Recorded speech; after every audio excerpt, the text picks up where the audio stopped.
Amém. Louvado e exaltado seja o nosso Deus.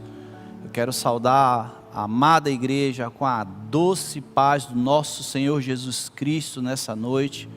Você que está nos assistindo na sua casa, no seu trabalho, que o Senhor te abençoe ricamente e que você receba da porção do Senhor nesta noite.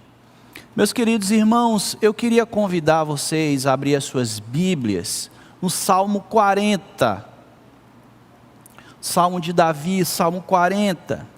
Diz assim a palavra do Senhor: coloquei toda a minha esperança no Senhor, e Ele se inclinou para mim e ouviu o meu grito de socorro. Ele me tirou de um poço de destruição, de um atoleiro de lama, pôs os meus pés sobre uma rocha e firmou-me num lugar seguro. Pôs um novo cântico na minha boca, um hino de louvor ao nosso Deus. Muitos verão isso e temerão e confiarão no Senhor. Como é feliz o homem que põe no Senhor a sua confiança e não vai atrás dos orgulhosos, dos que se afastam para seguir deuses falsos. Esperei com paciência no Senhor, é uma declaração feita por Davi neste belo salmo. Um estudo bíblico dessa frase indica a confiança perseverante e paciência do salmista em Deus num período de crise. Essas palavras servem de introdução para uma oração do salmista em que ele mistura louvor e ação de graças, súplicas por livramento e lamentação. Há 70 dias, queridos, eu experimentei o maior desafio da minha vida. Eu fiz uma cirurgia, uma valvoplastia, uma cirurgia cardíaca, onde era necessário substituir uma válvula. Só que o meu desafio não era um, eram dois. Eu precisava trocar duas válvulas, a válvula mitral e a válvula aorta. Foram 2 anos de luta até que essa cirurgia pudesse ser realizada. Primeiro foi a luta com o plano de saúde para autorizar uma cirurgia dessa monta com altos custos. E quando o plano autoriza, então me vem a pandemia. E os hospitais então fecharam, as UTIs fecharam e tivemos que esperar. Só que o meu caso era muito grave. E dias que antecederam a cirurgia foram dias de muito sofrimento. Então, chegou o tempo da cirurgia. Eu lembro que dias antes dessa cirurgia eu tive uma consulta com os médicos para avaliar se havia ali algum problema. E tivemos ali uma consulta com o anestesista. E uma das coisas que eu pedi ao anestesista, irmãos, eu pedi para eles: olha, eu tenho visto na TV as pessoas entubadas diante desse caos, dessa pandemia. Eu queria só fazer um pedido a vocês, que quando eu acordasse dessa cirurgia, eu já não estivesse entubado. Eu não queria passar por aquela sensação horrível de estar ali isolado, preso, com aquele tubo ali na minha boca, na minha garganta, sem poder me comunicar, sem poder me expressar. Então, o anestesista disse: olha, pastor, sinto muito, mas a gente não tem o que fazer. Tem algumas manobras que a gente tem que fazer com o senhor consciente. Então eu respirei fundo, irmãos, e disse: meu Deus, mas vamos lá. Com a cirurgia marcada, fomos para o São Rafael. Eu confesso, irmãos, a vocês que foi no período de janeiro, meu período de férias. Então tirei ali um tempo curto de férias, de 1 semana com a família. Fomos para um lugar isolado, onde não tinha muita aglomeração. E eu passei dias de refrigério com a minha família, dias de agradecimento. A gente não sabia o que iria acontecer, a gente não sabia o que estava à frente. O que eu podia fazer era desfrutar da presença dos meus filhos, da minha esposa e ter um tempo com Deus. Eu não lamentei, eu não chorei, eu não fiquei triste. Estava ali grato, com um sentimento de gratidão por poder ter aquele tempo ali com os meus filhos. Então nós fomos para a cirurgia. O engraçado, queridos, que uma cirurgia como essa, o que é dito a você é que vai haver ali um procedimento, onde vai ser feita a troca da válvula, você vai ficar ali alguns dias na UTI e tudo bem. Então, nós partimos para fazer a tal da cirurgia. Queridos, vocês não têm ideia do que é passar por um procedimento desse. Mas, diante de toda a dor, de todo o sofrimento que eu passei, 2 textos me vinham à mente. O primeiro foi o que acabamos de ler, e o segundo era o Salmo 23, no verso 4, que diz assim: ainda que eu andasse pelo vale da sombra da morte, não temeria mal algum, porque tu estás comigo, a tua vara e o teu cajado me consolam. Era a minha confiança. Eu poderia, queridos, naquela cirurgia, naquele procedimento cirúrgico, eu poderia estar sendo promovido. Promovido, pastor? O que é isso? Você não sabia que o crente não morre, o crente ele é promovido? O crente, quando parte deste plano para o plano espiritual, é uma promoção, porque essa carne, esse corpo, ele é corruptível. E nós então ganharíamos ali um corpo incorruptível, assim que o Senhor voltasse e nos restaurasse e nos levasse para a grande Jerusalém.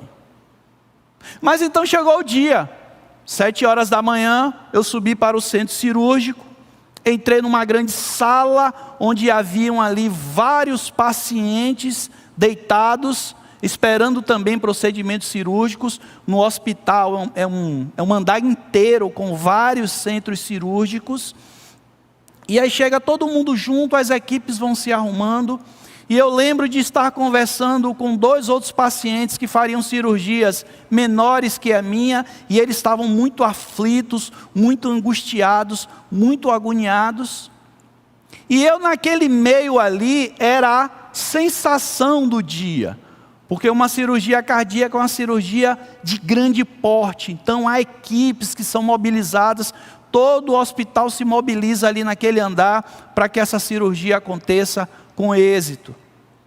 E eu lembro de eu estar ali deitado, já um pouco sonolento, com uma sedação leve que me deram, mas eu comecei a louvar, comecei a orar ao Senhor, e como um bom missionário que sou, comecei a evangelizar aqueles 2 outros homens que estavam ali. E orei por eles, antes eles saíram na minha frente, orei por eles e descansei no Senhor. Foi então que fui sedado de fato e começou a cirurgia. Queridos, eu subi às 7 da manhã para o centro cirúrgico, só me dei conta, só me dei consciência às 7 horas da noite, quando acordei e ouvi ali sons de pessoas me chamando, e identifiquei a voz de Samara, a esposa de Daniel, que acabou de cantar aqui conosco. Samara é uma irmã querida que tem participado de momentos importantes da minha vida. E quando eu vi a voz de Samara, quando eu vi a voz do doutor Leonardo ali, eu dei um suspiro e disse: ufa, sobrevivi. E fiz uma breve oração, com a cabeça muito girando, muito sedado, orei ao Senhor, lembrei deste salmo, lembrei desta passagem da palavra de Deus. E aí me dei conta de que eu estava entubado, com as mãos amarradas, com os pés amarrados, todo imobilizado, e começou a me dar um pânico, me dar uma agonia. E eu comecei a louvar o Senhor, comecei a orar, eu digo: Deus, eu sinto a sua presença nesta lama, neste charco, neste momento de dor e desespero.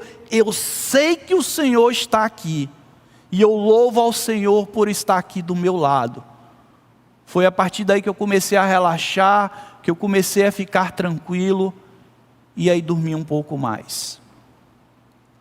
Momentos depois, eu subi para a UTI, e ali, um pouquinho ainda meio grogue por conta da sedação, uma sedação muito forte, eu percebi que os médicos vieram, e ali naquela mesma noite, eu fui desentubado. E ali eu pude relaxar um pouquinho mais. Fim da história? A história está só começando, queridos. Como eu disse, uma cirurgia como essa, você não é preparado para as implicações que são geradas pós-cirurgia. O meu caso, irmãos, era muito grave. Quando terminou a cirurgia, os médicos procuraram minha esposa, procuraram Jane e disseram assim: olha, seu marido passou por um fio. O caso dele era muito grave, a gente não tinha dimensão do caso, porque os exames de imagem não conseguem ter essa dimensão. A minha válvula, ela tinha uma passagem de fluxo de sangue de apenas 30%. Era um fio de sangue, queridos, que passavam ali. E eu percebia isso em casa, eu percebia que algo de muito errado estava acontecendo comigo.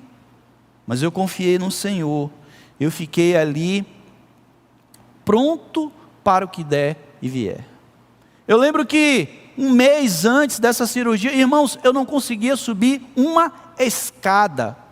Eu não conseguia andar 50 metros. Eu parei um dia para lavar prato, comecei a lavar o prato ali, comecei a cansar, disse, não tenho condição. Foi aí que eu entendi a gravidade, mas eu não passava isso para minha família, eu não passava isso para o meu filho, para minha esposa, mas eu sabia que tinha alguma coisa muito errada ali.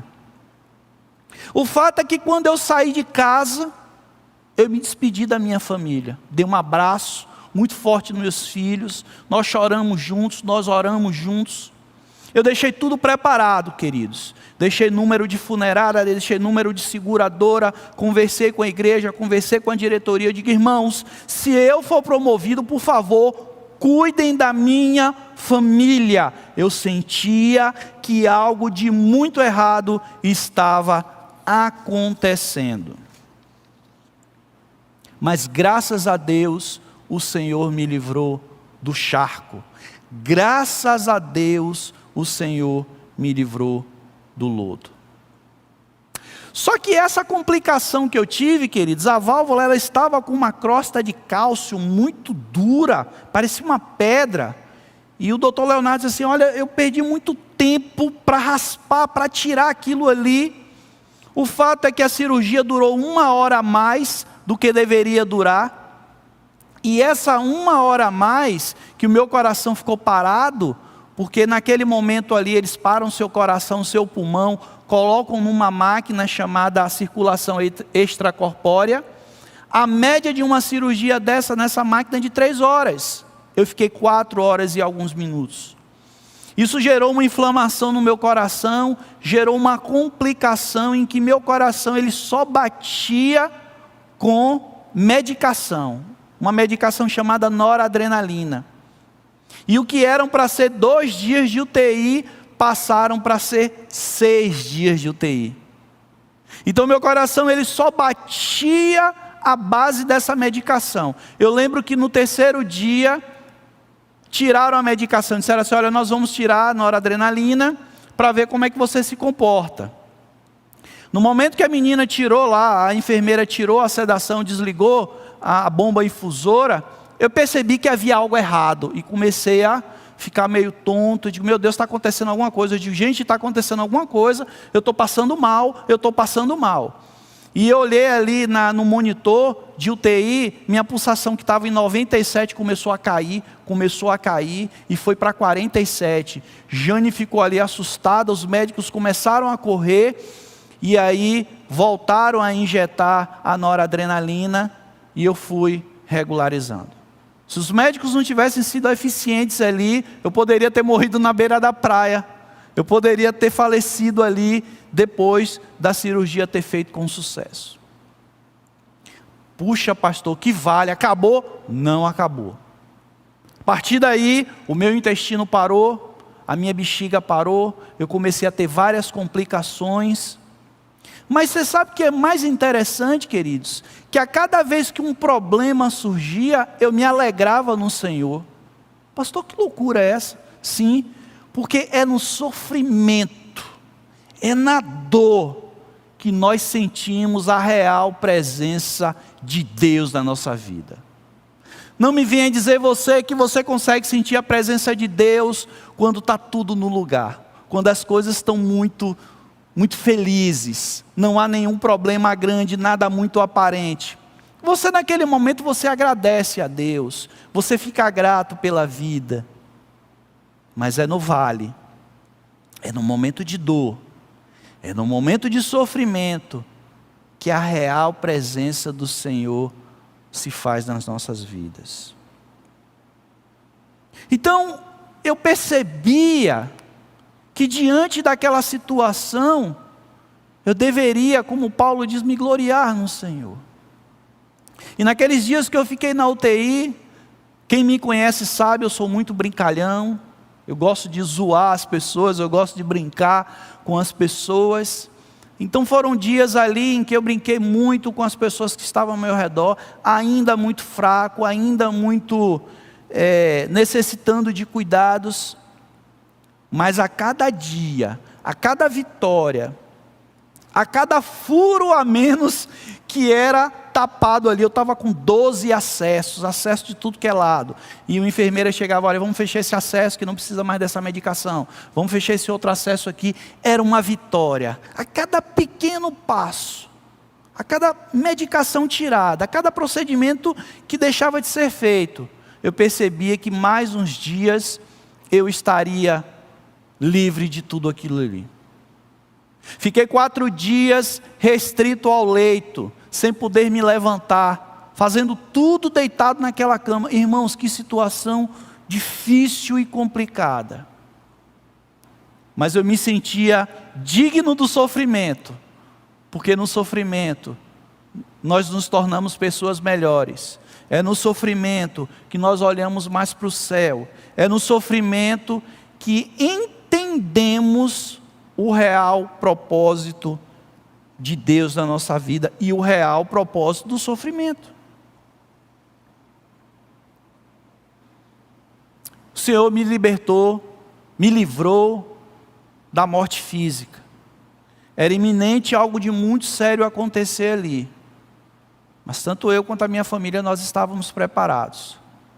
Preparados para um momento ruim, para uma grande tempestade que poderia estar à frente. Mas o Senhor foi misericordioso. O Senhor foi bondoso e gracioso. E eu quero aqui, irmãos, de púlpito, agradecer a Deus pela vida dessa igreja. Agradecer a Deus pela vida de cada irmão que tem mantido esse ministério com todo esse caos, com toda essa confusão, com toda essa incerteza. A IBAN tem sido fiel com os seus pastores e com seus missionários. Essa é uma igreja que nos ajuda com o plano de saúde. Graças a Deus, eu pude ficar num bom hospital, no melhor hospital de Salvador. Graças a Deus, se acontecesse de algo muito pior, a igreja tinha um plano ali de vida, que poderia cobrir ali os custos e manter a família por um bom tempo. Então quando você oferta, quando você dizima, quando você contribui para essa igreja, você nos dá segurança de fazer o trabalho que nós fazemos nas pontas. Os irmãos sabem que nós estamos ali numa comunidade muito complicada, muito violenta. A gente tem corrido para que os jovens ali não caiam no mundo das drogas, não caiam na violência. E é um trabalho diário, um trabalho diurno ali, em que nós estamos dia a dia, e pega um menino aqui, pega um menino ali, chama uma mãe, chama a outra, para que a gente consiga manter a vida desses meninos. E essa igreja, ela faz parte de tudo isso, e eu agradeço a Deus por isso. Pastor, por que o Senhor veio contar essa história? Eu não vim aqui, queridos, para contar uma história de uma cirurgia. Eu vim aqui para motivar você. Eu vim aqui para desafiar você a crer num Deus vivo. O Senhor vive e reina, e nada acontece sem a sua permissão. Nada de ruim acontece sem um propósito. Eu não sei qual é o seu vale, eu não sei que dificuldade você está passando nesse momento, eu não sei qual é o sofrimento que você está passando, mas tenha certeza, o Senhor é contigo. Você não está só, há um propósito para todas as coisas debaixo do céu. Você só precisa confiar, você só precisa descansar no Senhor, você só precisa estar atento ao que o Senhor quer falar ao seu coração. Não desanime, não esmoreça, não reclame. Creia que Deus, Ele tem o melhor para você. Creia que o Senhor colocará à sua frente dias melhores. Talvez essa tempestade que está à sua frente seja uma tempestade de aprendizado, seja uma tempestade onde você deve alinhar, arrumar algumas coisas na sua vida, na sua casa, nas suas finanças, no seu relacionamento. Talvez você precise de um tempo como esse para ressignificar a sua existência. Eu tive ali um grande Peniel, uma noite ali na UTI, eu passei 6 dias sem dormir, irmãos. Eram microsonos, eram sonos de 1 hora, de 2 horas. E numa noite ali, por volta das 2 da manhã, eu senti uma presença tão forte do Espírito Santo. Eu senti uma presença como se ele estivesse do meu lado ali conversando, me acariciando. E eu me derramei em lágrimas. E naquele momento, eu agradeci por aquela UTI. Naquele momento, eu agradeci a Deus pelo vale em que eu estava passando, por poder ter o privilégio de sentir aquela presença, queridos, tão real. Na nossa correria, nos nossos dia a dia, a gente não consegue sentir isso, irmãos. Você não consegue, seja honesto. Então aproveite o vale, aproveite o sofrimento, aproveite o caos, aproveite o mundo de cabeça para baixo e tenha uma relação real com o Senhor. Tenha uma relação de fato com o Senhor. Se alegre, espere com paciência no Senhor, e Ele atenderá os desejos do seu coração. Vamos orar? Nosso Deus, nosso Pai, nós queremos te agradecer, Senhor, por esse tempo que se chama hoje. Queremos te agradecer porque nós somos livres para adorar o Senhor. Nós somos livres para buscar o Senhor. Ainda que o templo esteja fechado, mas a sua igreja está aberta. Está aberta através dos canais de internet. Está aberta através da tua palavra. Está aberta através do teu Espírito que habita em nós. Que nunca deixemos de ser igreja. Que nunca deixemos de te buscar. Ah, Senhor, há pessoas nesse momento que estão com a sua fé enfraquecida, que não conseguem participar de um culto, que não conseguem fazer uma leitura bíblica. Ó Deus, que esses irmãos tenham uma experiência real contigo, Senhor. Reaquece a chama do teu povo, reaquece o espírito que há neles, Senhor. Não permita que o teu povo esmureça, ainda que no sofrimento, Senhor, se faz real e presente na vida do teu povo. Ó Deus, que o Senhor derrame sobre cada um que está nesse momento participando desse culto, das tuas graças, das tuas ricas bênçãos. Que o teu Santo Espírito visite cada leito de hospital, cada lar enlutado, cada família angustiada porque tem um parente, um ente querido ali num leito de hospital, ou entubado, ou isolado. Ó Deus, visita o teu povo. Derrama sobre eles o teu bálsamo, Deus. Derrama sobre eles, Senhor, desse frescor do Espírito. E não permita que nenhum só se perca. Porque no fim dos tempos, segundo Mateus 24, diz que o amor de muitos se esfriará. Não permita que aqueles que o Senhor separou se percam, Senhor. Ser com eles, Deus. Anima-os, Senhor. Coloca eles, Senhor, em lugares altos, para que eles possam louvar e engrandecer o teu nome. Muito obrigado, Senhor, por esse tempo. Muito obrigado por essa oportunidade, Senhor, de compartilhar com os irmãos um pouco da nossa experiência com o Senhor. Que sirva de inspiração para aqueles que nesse momento estão passando por algo semelhante. Que o amor de Deus, o nosso Pai, as consolações do doce Espírito sejam com o teu povo aqui na terra. E que essa semana ainda, seja uma semana de experiência real com o Senhor. Ministra a cura, Senhor, na vida daqueles que precisam ser curados, Senhor. Restaura as relações quebradas, Senhor. Levanta os caídos. E se faz presente na vida do teu povo. Deus, é o que eu te peço, agradeço e oro, em nome, pelo amor de Jesus. Amém e amém. Deus te abençoe e te dê uma noite na presença do Senhor. Até mais.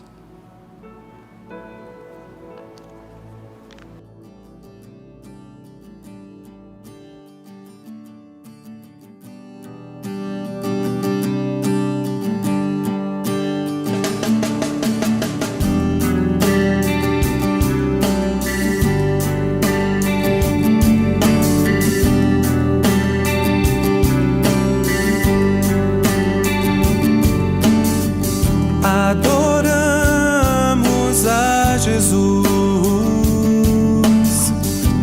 glória e majestade pertence a ti, és o Alfa e o Ômega, o princípio e o fim, és a luz do mundo, o centro do universo, pedra angular, o príncipe da paz.